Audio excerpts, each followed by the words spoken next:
চট্টগ্রামের সরকারি বিভিন্ন কার্যালয়, শিক্ষা প্রতিষ্ঠান, আবাসিক ভবনে পরিচ্ছন্নতা কার্যক্রমে সচেতনতা বাড়াতে শোভাযাত্রা করেছে জেলা প্রশাসন। সকাল 10টায় নগরীর সার্কিট হাউস থেকে শোভাযাত্রা বের হয়ে নগরীর বিভিন্ন সড়ক ঘুরে জেলা প্রশাসকের কার্যালয়ে গিয়ে শেষ হয়।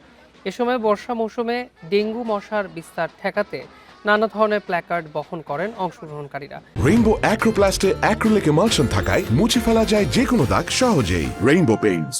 জেলা প্রশাসনের পক্ষ থেকে জানানো হয়, সাধারণ মানুষের মধ্যে সচেতনতা বাড়াতে ইতোমধ্যে সরকারি ভবনের ছাদ ও প্রাঙ্গণ পরিষ্কার করা হচ্ছে।